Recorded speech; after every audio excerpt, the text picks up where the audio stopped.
boils and ghouls. You are now tuned in to PVD Horror Podcast. Pleasant screams.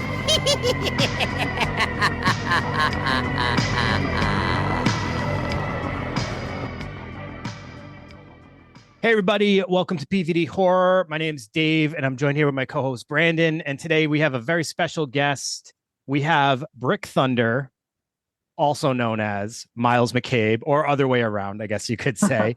But the Brick Thunder is a YouTube content creator slash haunt creator slash home haunt creator slash animatronics reviewer, all that good stuff. But you know, I think overall you guys will understand why it makes sense for Brick Thunder to be here, because he is everything Halloween. So Miles, thank you so much for being here, man. Yeah, thank you guys for having me.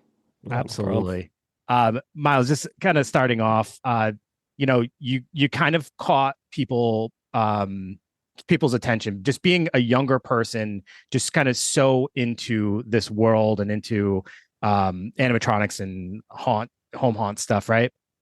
So, you know, it's just starting at a young age. I think you had in 2022, I read that like you had over 100 animatronics in your yard display. And now, you know, leading up to today, where you're actually running your own haunted house called 5 Points in West Chicago, which you designed and built. So you kind of like have grown quite a bit in just a very short period of time, if you think about that. You know, tell us a little bit about that experience and kind of what you're doing now with that. Yeah, for sure. It did grow very fast. Around COVID time, actually, around 2020, I posted a collection video, and that was just all of my animatronics out on the deck. And at the time that I posted that, I think, you said like 2022, I had 100. At the time I posted the collection, which was 2020, I only had about 15. But for some reason, it went crazy viral. That video now has like almost 10 million views, which is just insane. So that's what really sparked everything, because I then realized that people actually had interest in watching this type of stuff. Because before that, I was doing just kind of more random stuff on YouTube. But as soon as I saw that there was actually a market for videos like that, I started being consistent, which helped a lot with YouTube. And I started doing unboxings, which caught on pretty fast. More collection videos, haunt walkthroughs when it was back at my house. And ever since then, I knew that for sure my career should be in haunted houses, just because I love doing it. It's so fun. So my goal for a while now has been to open a professional haunt, and last year was the first year we opened. Oh, awesome. Nice. Congratulations. Thank you. Now I need to know, where did the name Brick Thunder come from? It came from Minecraft. Okay.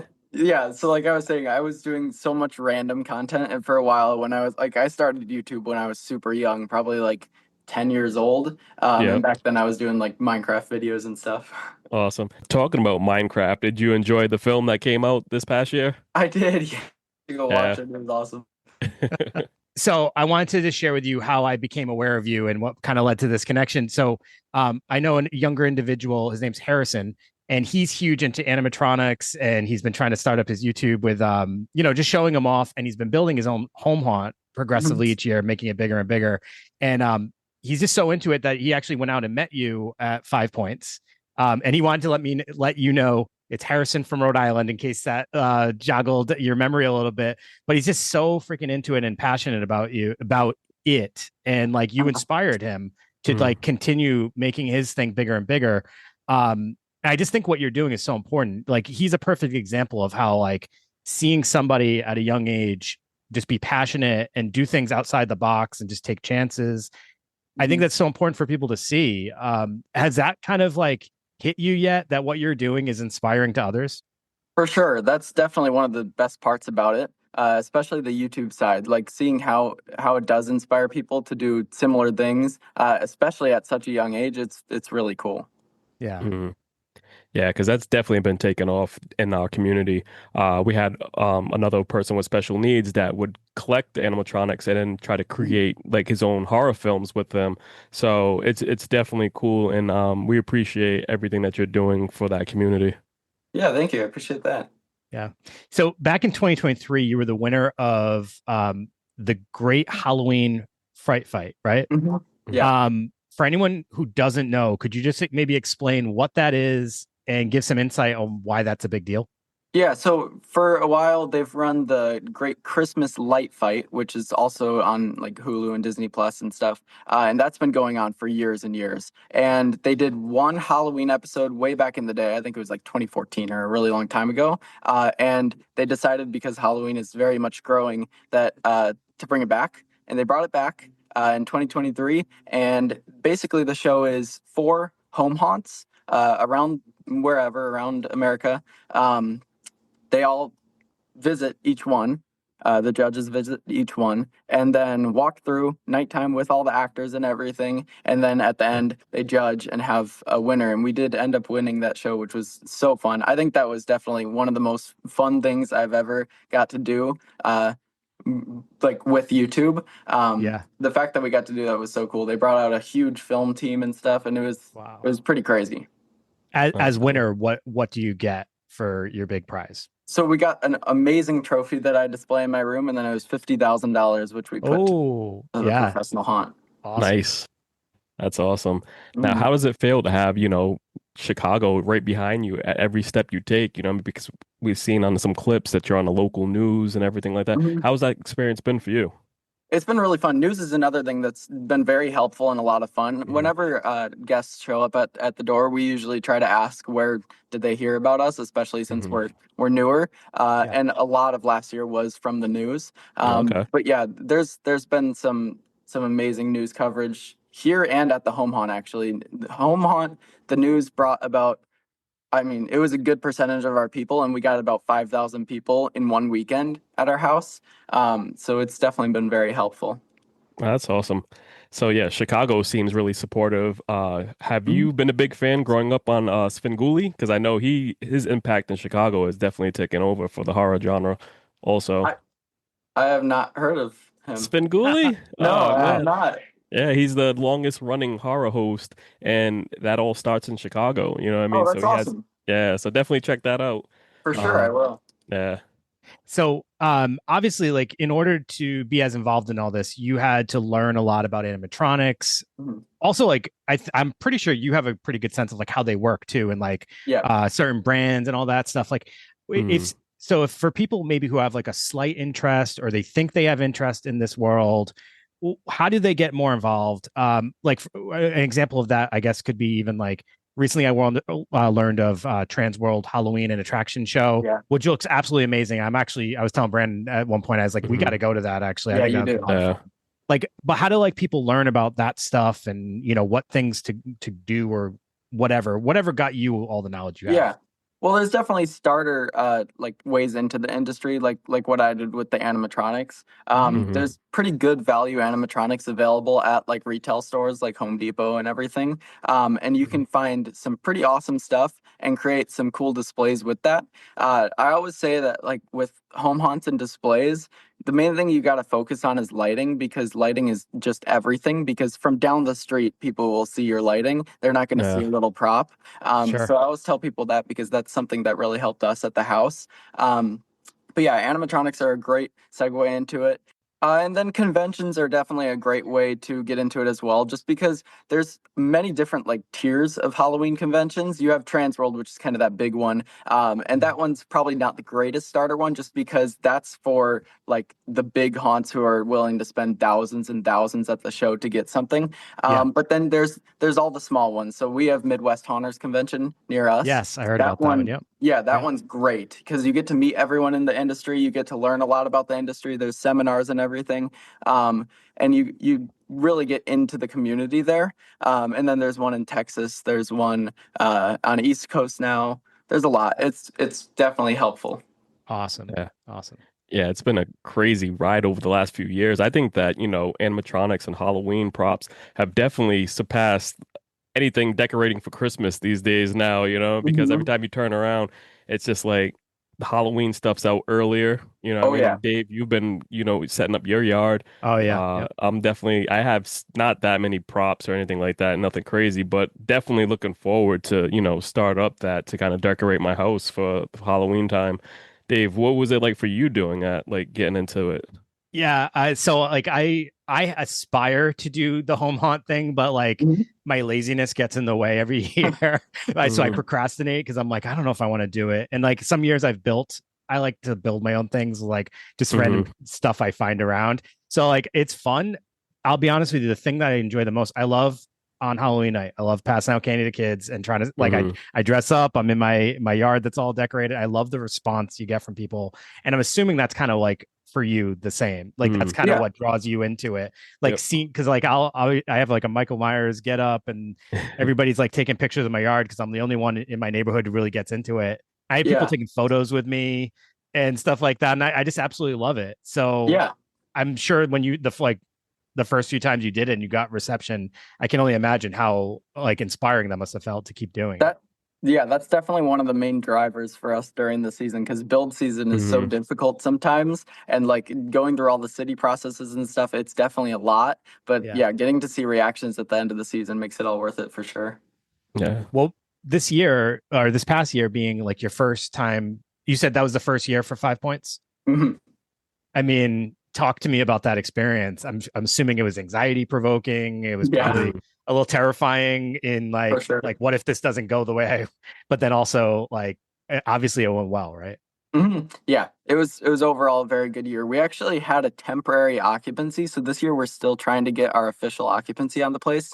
Um, but yeah, we were able to open. We got our like official opening, like confirmation that we could do it the day we were planning to open, so that was really scary.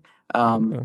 but we were able to open and it went really well. We had a lot of people come, and it was super fun. It's definitely very different. There's a lot of learning involved with the professional haunt, like I was saying earlier with the city processes, like Yeah, everything has to be checked, everything has to be like actually fully to city standards and fire standards and stuff, which we weren't used to because of the home haunt. Home haunts you can kind of Mhm. just do whatever you want. yeah. But yeah, it's definitely a lot of work, but the return is pretty awesome. I feel like you're already sort of a business minded person, even at a young age. Mhm. But you were even talking about like with YouTube, you were kind of sitting back looking to see like what are people responding to? What you Yeah. know, Mhm. what direction do I go? So I feel like there's already this business aspect to you as well. So Mhm. you're probably in the right place doing what you're doing, or you have the mindset for it at least. Yeah, I think for sure at least half of the entire process is very business oriented. Yeah, I really like the creative side as well, and I'm here every day building and stuff. But a lot of it definitely is on marketing and on getting through all the official like legal processes and stuff, which is a change from the home haunt. for Yeah. sure. You also, from what I understand, designed your own line of animatronics Mhm. for HalloweenCostumes.com. Yeah. I mean, how fun was that? And like, how involved did you get in the process of it?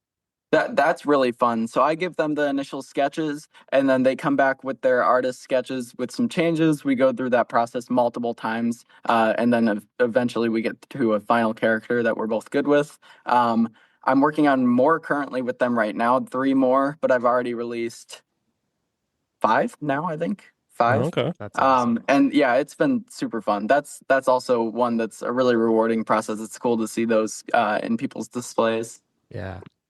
Now, what are the price ranges for your animatronics The ones that I that you created. designed? Yep. Um, I would think the cheapest one. I wanted to do a budget one, so that one's under $100. I think right now Okay. it's like $70, and that one's like it sits on a door frame and it's like a door scare as you go into an entrance. So I wanted to do a budget one, and then the most expensive right now is probably around 400. I've got one that's like an actor operated dragon. That might be the most expensive right now. Okay. That's not bad. Yeah. Yeah. Um, so I got to ask you this little controversial question, right? There's this whole thing about like extreme haunts, right? And I don't know if you ever saw that the documentary about extreme haunts that came out a few years ago. Brandon, do you remember the name of that one? No. I can't remember it now, but Yeah, when the anyways, guy had it in his house. yeah, it was McKinney Manor, I think Yeah. was that guy, and like there, a lot of the people that do haunts are very against like what his whole framework was and all that Yeah. stuff. What's your thought about like extreme haunts? Do you offer anything like above and beyond just the regular walkthrough with yours? Like, how do you feel about like the touch pass and all that stuff? I don't mind the touch haunts as long as it's all like legal. Yeah. I wouldn't personally do that with mine just because I like having an experience that applies to more people. I feel like when you do a touch haunt, it very much limits your audience. Yeah. Um, Having the option is probably an okay thing, but yeah, I personally wouldn't do it. And yeah, McCamey Manor, that stuff is crazy. But I think there's a market for it, but also like a lot of the guests that come here are worried that we are, and we have to explain that no, we won't touch you as long as you don't touch the actors and stuff. So I feel like it would limit your customers a lot. Absolutely. Yeah. Yeah. I appreciate you sharing that, your thought about it, because like it, for some, it sounded like that McKinney Manor kind of like type haunt was really like upsetting to them because they were like, that's so against what we're trying to do here. Because it's not about visuals. It's not about creating something that gives you a sensation. It's about literally feeding the scare into you. And that's not what a haunt is about, right? Definitely not. No. And yeah, especially like here, we're very focused on theatrics and actors and stuff like that. And you really shouldn't need to actually touch someone to scare them. If you need that, then you're probably not doing it right. Right. Yeah. How many actors do you have working for you right now? Last year we had about 30 a night. This year, I think we'll probably have closer to 40 a night. Are they friends of yours? Do you go through like a hiring process? We go through a hiring process. Awesome. Yeah. There's also friends who come actually from out of state and everything to help as well, which is really cool. That's awesome. Nice. Now, do you opening for like special holiday themed events like Valentine's Day or anything else like that? Because we have some, locations down this way that kind of like focus on it so they can do it year round. Is that something you're planning on doing? Yeah, definitely. Last year we weren't able to just because of how quick everything was, and like I said, we were under that temporary occupancy. But this year we'd like to open for all the major ones, so Christmas, Valentine's, St. Patrick's. A lot of people do like the halfway to Halloween events, Friday the 13th events, and everything. So we'll try to do all of those. Awesome. Okay. You guys won a couple of awards, at least a couple, right? Within Chicago. What awards did you win? And like, did that seem to like affirm that you're on the right track with what you're doing?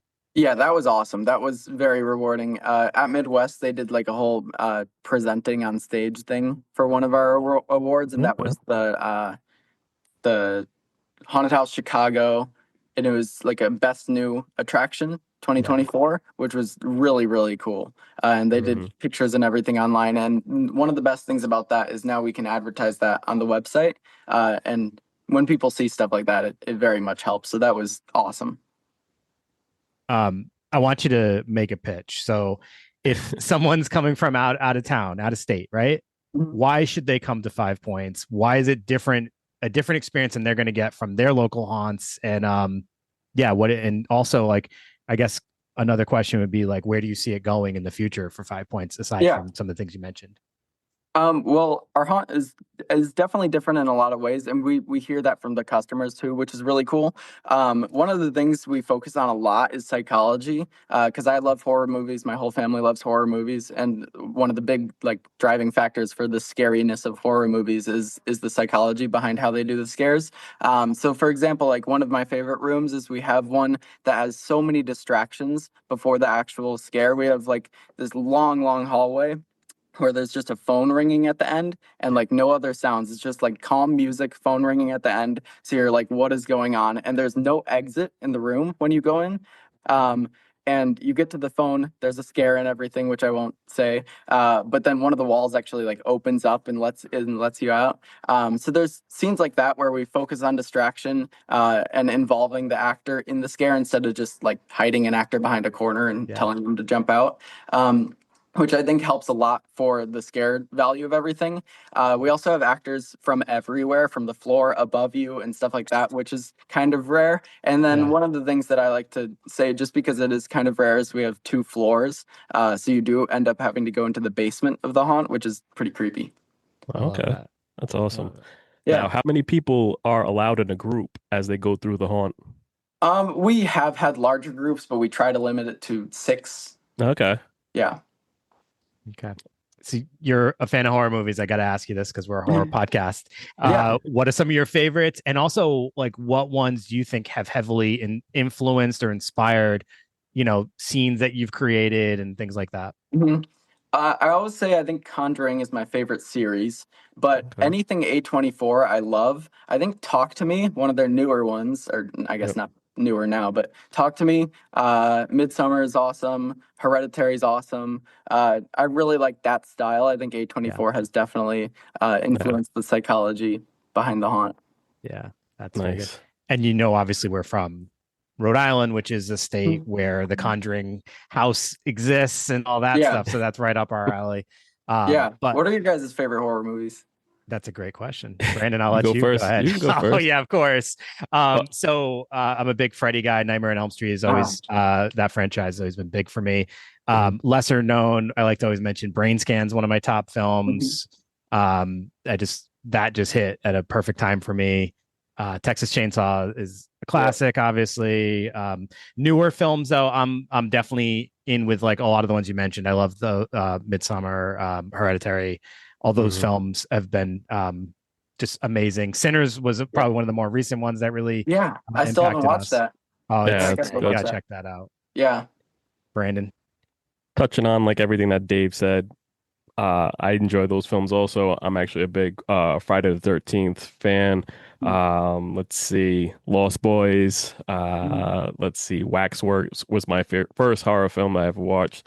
And some of like the independent films from, underground films like Basket Case, Brain Damage, films like that. I mean, I'm just all over the place. It's hard now, when you do a horror podcast to just be like, yeah, this is my favorite. I enjoy them all. So For sure. Yeah. Yep. Yeah. Miles, I think everything that you're doing is just amazing. And like doing it at a young age is good because you have so much time ahead of you to keep working on everything. Yeah. It's not like us where our time's getting limited, but at the same, and I understand also that creates like pressure because it's more years that you probably feel like you have to keep doing more and more and more.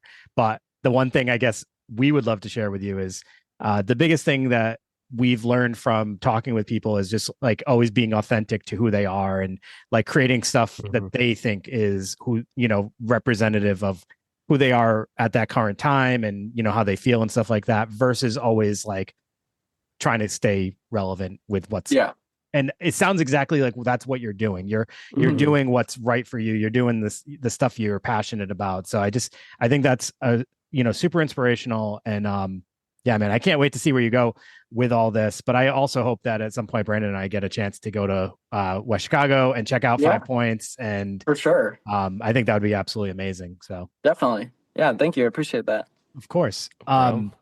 So tell our listeners where to find you on all your platforms on YouTube, but also where to find details about 5 Points if they want to follow and all that good stuff.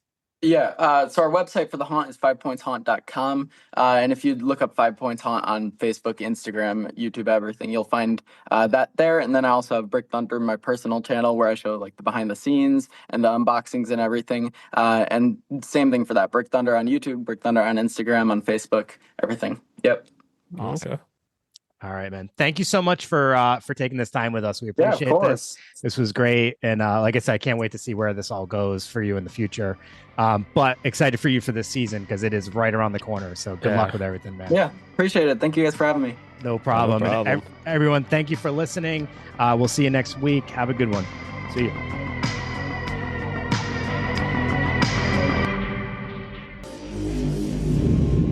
Game over. You lose.